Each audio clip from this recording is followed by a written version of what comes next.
ini riwayat Abu Nuaim.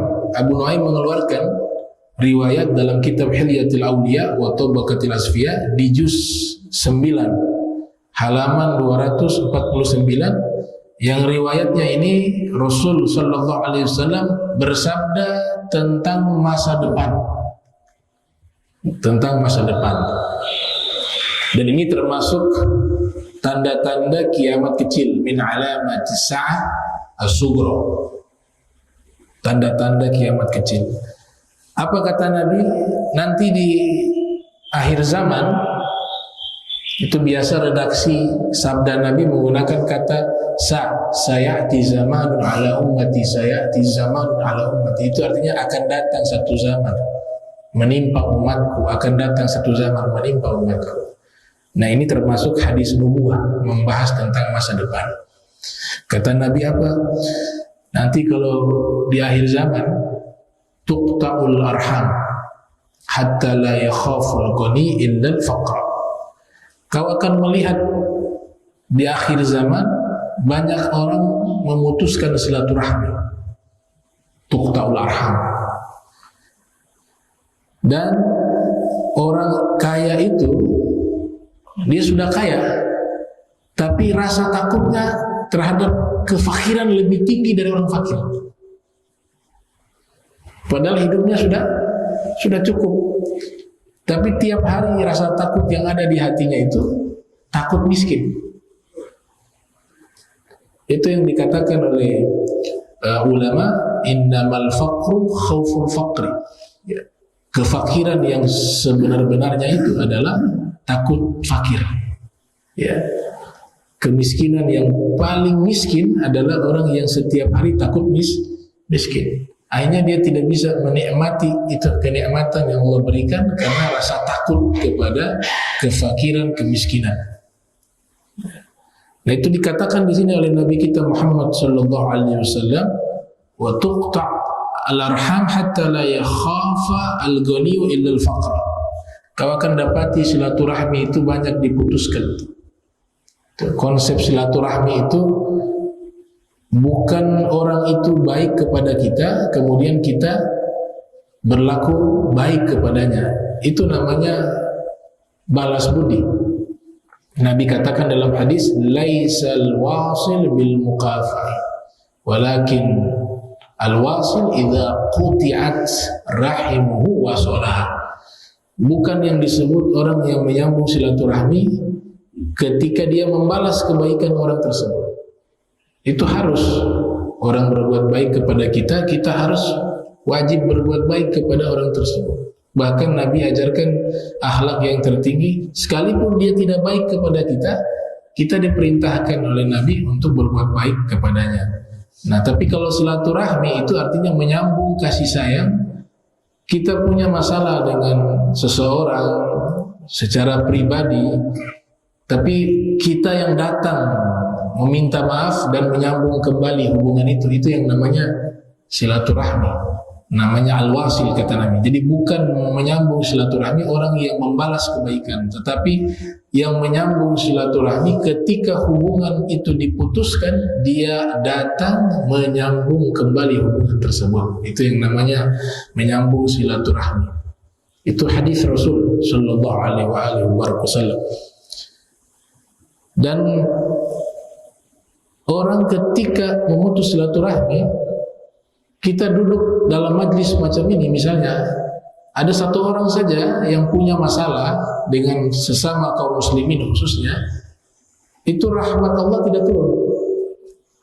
Satu orang, ini majlis ramai, tapi karena sebab satu orang itu dia punya masalah dengan seseorang dan belum ada perdamaian, maka selama itu rahmat tidak turun.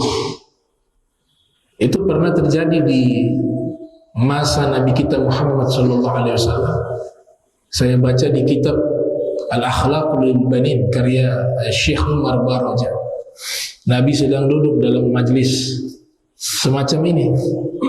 Kemudian Nabi katakan, siapa yang punya masalah dengan bibinya, Nabi sebut dalam kitab Dalailun Nubuwah, Jadi Rasulullah tahu tuh sebenarnya orang yang mana nih lagi masalah, Nabi tahu. Karena Nabi sudah sebut, siapa yang punya masalah dengan bibinya, maka silakan keluar dulu untuk berdamai dengan bibinya. Wa fir riwayah, dalam satu riwayat Nabi katakan, siapa yang memutus silaturahmi, tolong keluar dari majlisku hingga sudah berdamai baru kembali. Itu ucapan Nabi keluar di tengah-tengah majlis. Tapi Nabi tidak langsung mendikte siapa orangnya. Itu akhlaknya Rasul. Padahal Rasulullah tahu, ya, karena gak boleh begitu. Nanti kan merusak dia punya kehormatan. Kita diperintahkan menutup keburukan orang, bukan membuka. Kita itu diperintahkan mengajak, bukan menghukum. Dakwah itu artinya apa? Mengajak. Kita tidak ditugaskan oleh Allah menghukum. Ini orang banyak dosa, dia neraka. Ya. Kita disuruh mengajak. Yang berhak menghukum seorang hamba itu Allah. Karena yang punya surga neraka itu Allah. Manusia semuanya belum tahu nasibnya. Ya, memang kelihatan baik begini, tapi akhirnya kita belum bisa menjamin diri kita bisa baik sampai meninggal, belum tentu juga. Ada orang yang jahat bisa jadi menjelang akhir meninggal taubat. Gitu. Jadi yang ditugaskan kepada kita itu dakwah. Apa arti dakwah? Mengajak, bukan sebagai hakim yang memutuskan hukum. Nah, Nabi selesai bicara seperti itu, ada yang keluar pemuda. Seorang pemuda keluar, ternyata dia menemui bibinya. Dia punya masalah dengan bibinya, minta maaf, berdamai. Setelah itu dia kembali lagi. Ya, dia kembali. Tapi yang lain kan tidak tahu. Dia dari belakang keluar, habis dia masuk lagi. Kemudian Nabi bersabda dalam hadis yang sangat terkenal, Inna rahmata la tanzil atau lam tanzil ala qaumin wa fihim qati'ur rahim. Sesungguhnya rahmat Allah tidak akan turun kepada satu kaum yang di dalamnya ada satu orang yang memutus silaturahmi. Ya. Diberikan batasan selama 3 hari itu. Ya, man hajar akhahu, siapa yang menjauhi saudaranya selama 3 hari, salasata ayyam, maka dia tetap mendapat dosa besar walaupun dia meninggal di dalam Ka'bah. Walau mata fi jawfil Ka'bah, fil hadis, walaupun dia wafat di dalam Ka'bah. Cuma ada juga orang yang ketika kita menyambung silaturahmi, dia memang tidak baik. Dia tidak baik. Kita baik sama dia, dia tidak baik. Dan kita tidak kuat. Kalau kita kuat gak masalah tuh. Artinya kuat dalam arti kata kita punya hati tidak terganggu. Tapi kalau kita berbuat baik kepada orang ini tidak baik, kemudian nanti pulang ke rumah, akhirnya kita menggunjing dia. Ketemu istri kita, ketemu kerabat kita tidak kuat nih. Tidak kuat bergaul dengan orang ini dengan perilakunya, akhirnya kita gunjing dia. Setiap hari dosa tuh. Nah, ada baiknya orang seperti ini kita buat jarak saja, karena nanti kita tidak sanggup. Tapi kalau kita mampu, ya silakan.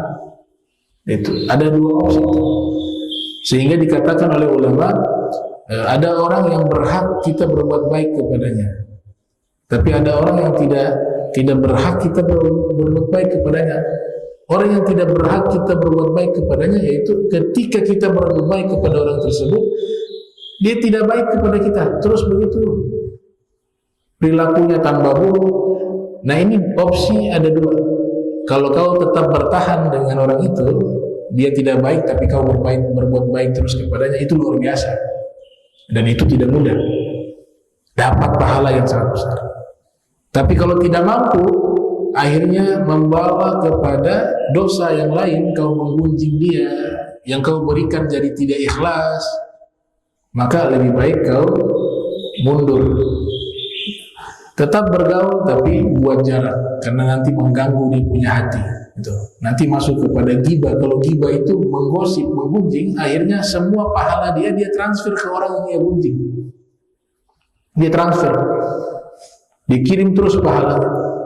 Karena sebab apa? Menggunjing.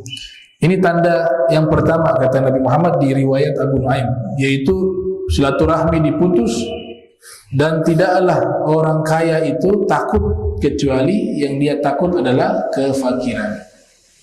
Jarang orang takut. Bagaimana saya meninggal? Apakah saya di surga atau di neraka? Itu ada takut yang ibadah, ada takut yang tidak ibadah. Takut yang ibadah itu takut kepada Allah. Itu innama yakhsyallaha min ibadihi ulama. Orang yang takut kepada Allah para ulama. Malaikat disifati juga dengan sifat takut kepada Allah. Yakhafuna min fawqihim. Mereka takut kepada Allah yang maha atas, maha tinggi. Itu sifat takut yang mulia. Yang kedua, wa hatta la yajida al-faqir man ya'atifu alaihi. Nah, kemudian Nabi lanjutkan, nanti di akhir zaman kau akan melihat orang susah, orang fakir itu tidak menemukan orang yang belas kasih lagi kepadanya. Jadi lihat orang-orang susah itu biasa saja tuh, nggak ada sifat empati, itu nggak ada sifat kasihan. Itu akan terjadi tuh, kata Nabi kita Muhammad SAW. Kau akan lihat orang fakir tidak mendapati orang yang menolongnya atau belas kasih kepadanya. Ini hak tetangga itu terutama, hak tetangga. Kalau ada tetangga di samping rumah kita kelaparan, kemudian kita tahu bahwa dia kelaparan, belum makan, dan di malam hari kita tidur dalam keadaan kenyang, sedangkan tetangga kita ini tidur dalam keadaan lapar, Nabi katakan ma'ama Nabi man bata syab'an wa jaruhu ja'idun ila dhanbihi wa huwa ya'lamu bih.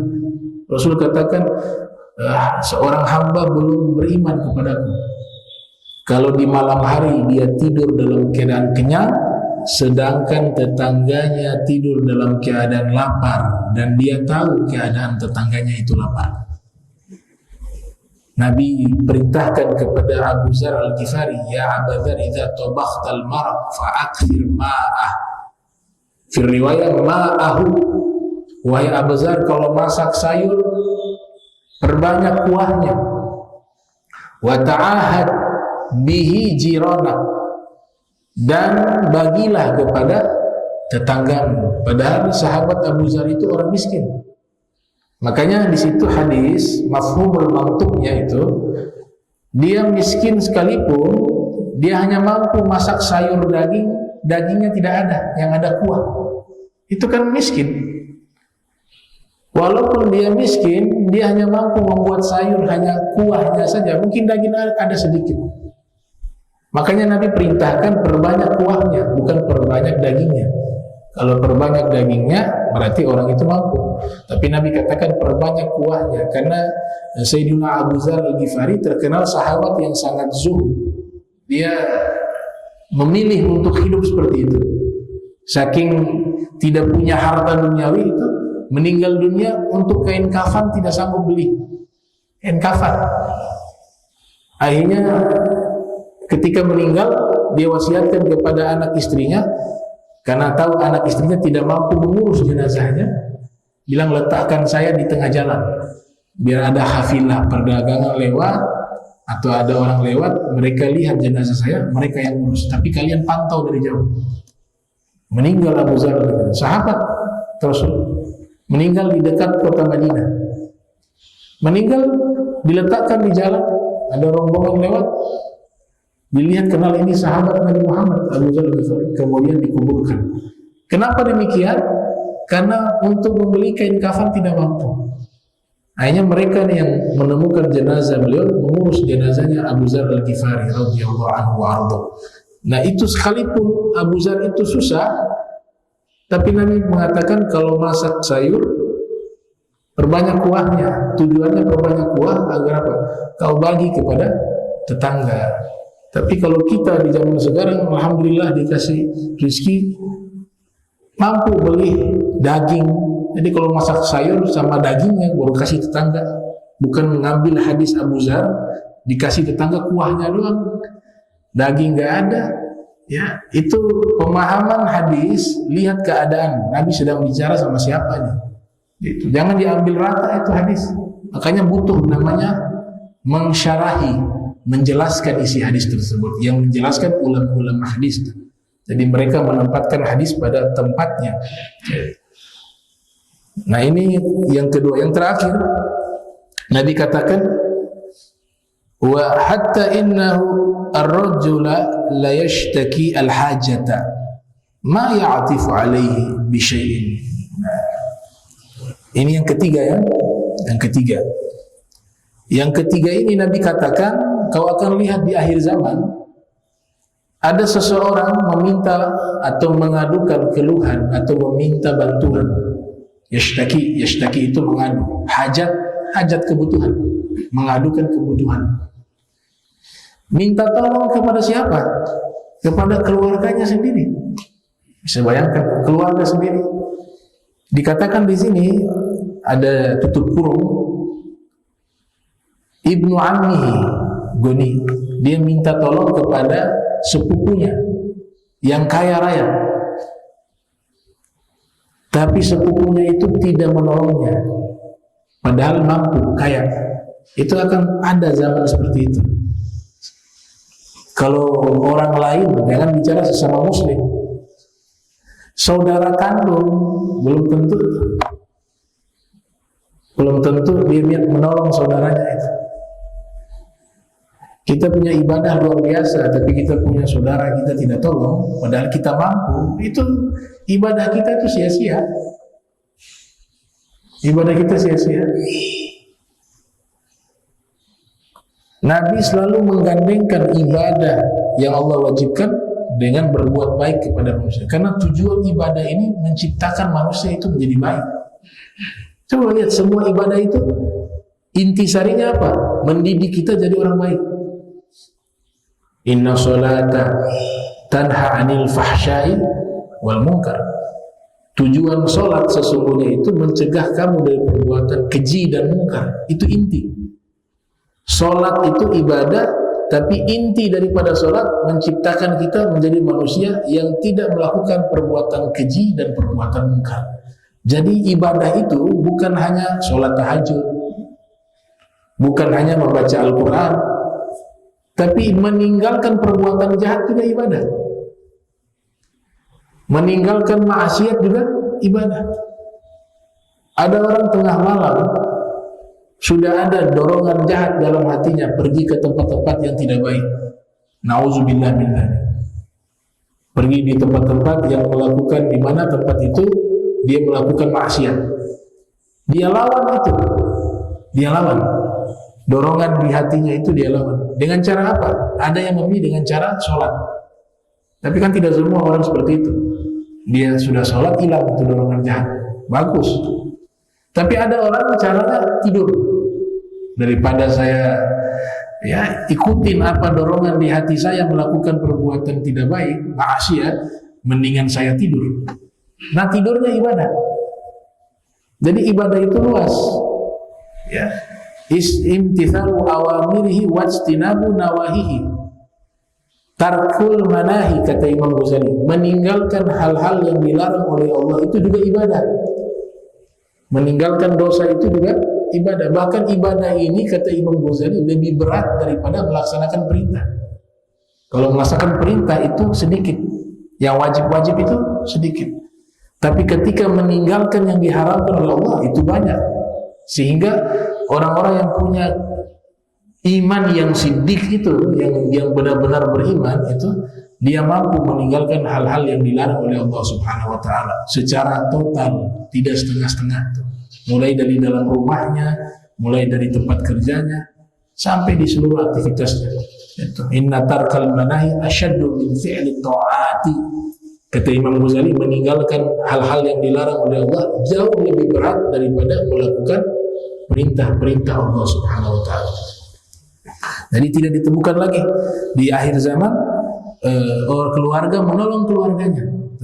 Terakhir saya tutup, ada kisah diceritakan oleh Ibnu Hajar Al-Haytami dalam kitab Al-Kabair. Kitab itu membahas dosa-dosa besar, Al-Kabair nama kitabnya. Az-Zawazir an iktirafil kabair. Judul kitabnya itu. Az-Zawazir an iktirafil kabair. Beliau ceritakan dulu ada orang soleh melaksanakan ibadah haji.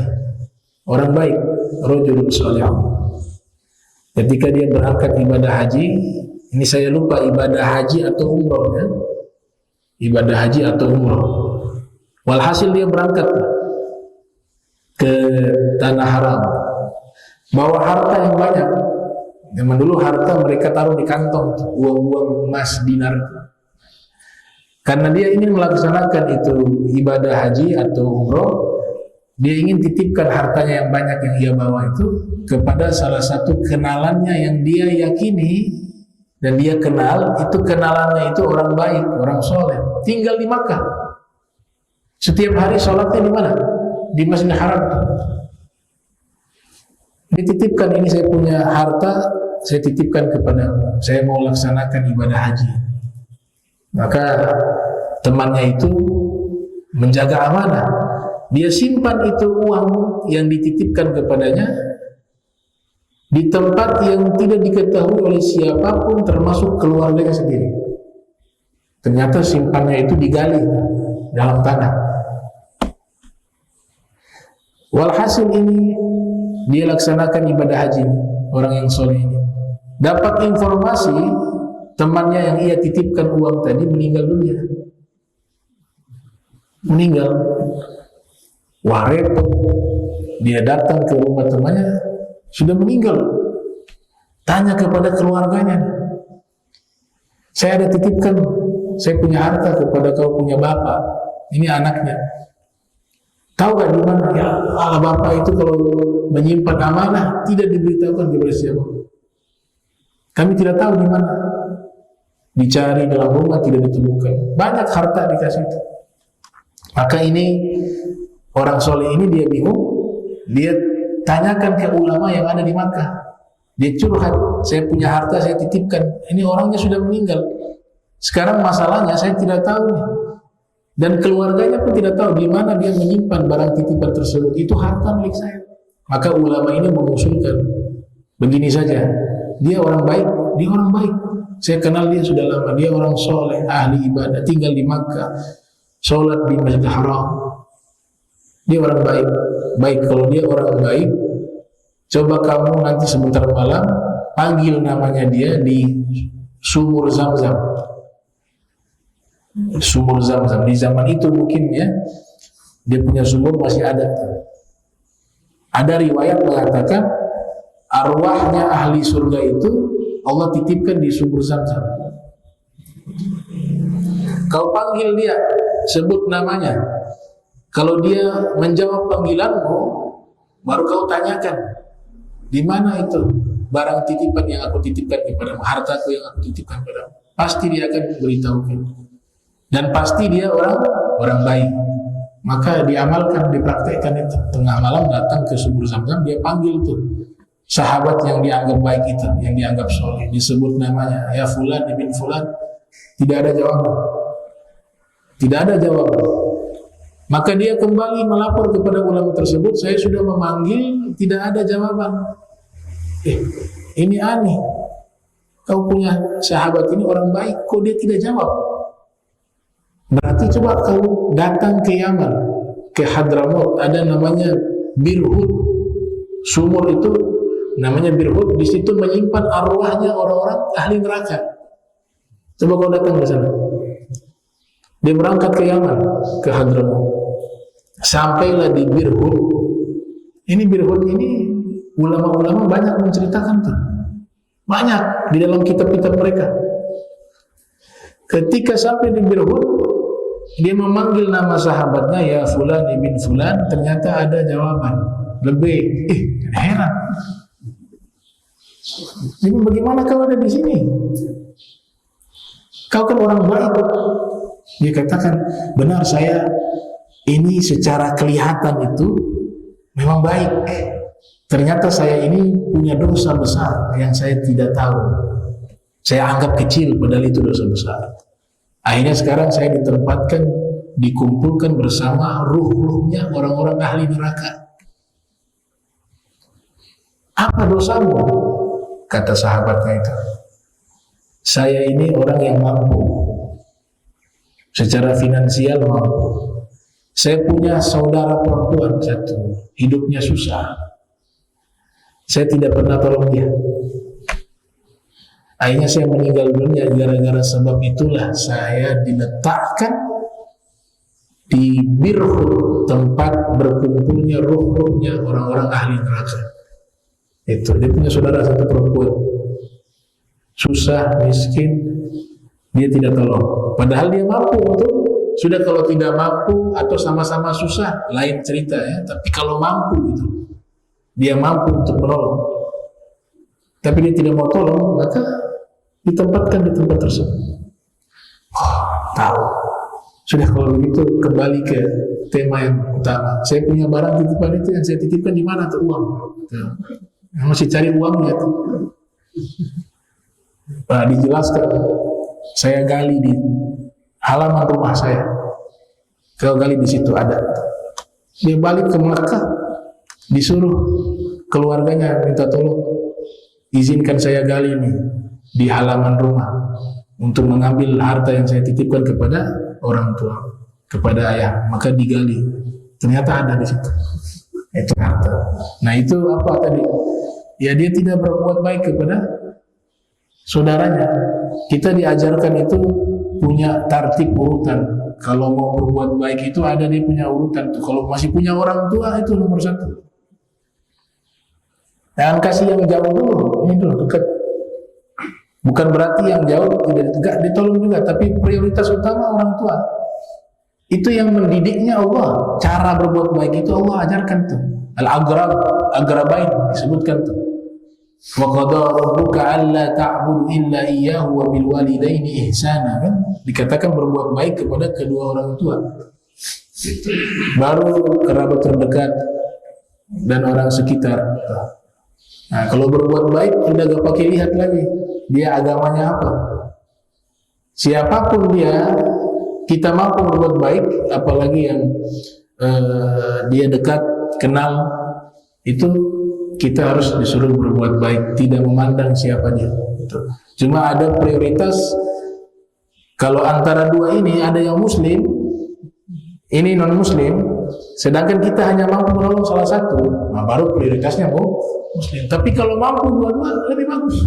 Begitu. Itu diajarkan di dalam Al-Quran. Makanya ada istilah yang Nabi buat, ada orang sedekah tapi dia tidak bersedekah. Apa maksudnya dia bersedekah tapi tidak dianggap bersedekah? Nabi katakan dalam hadis, al-muta'addi bisadaqah kamani'ah. Orang yang bersedekah tapi tidak dianggap bersedekah karena dia bersedekahnya loncat. Yang dekatnya susah, orang tuanya susah, tapi dia kasih sahabatnya tuh, kenalannya. Sedangkan yang ini enggak dikasih, enggak ditolong. Itu kata Nabi, meloncat dalam sedekah seperti orang yang tidak bersedekah. Jadi punya urutan tuh. Sampai dalam masalah zakat sekalipun tuh, zakat yang disalurkan itu yang disuruh apa? Disalurkan di tempat dia tinggal dulu, di sekitarnya sini. Tapi kalau dia loncat ke Bandung misalnya, uang zakatnya dia transfer ke Bandung, zakat fitrahnya juga begitu, keluar. Sedangkan yang di dalam, di tempat ia tinggal nih, masih banyak yang membutuhkan menerima itu zakat, mustahiknya masih banyak. Maka ulama sebagian mengatakan itu zakatnya tidak sah. Kenapa? Karena dia tidak memberi di tempat ia tinggal, tapi dia meloncat, dia memberikan di tempat yang jauh. Nah itu tartib di dalam melakukan amal baik.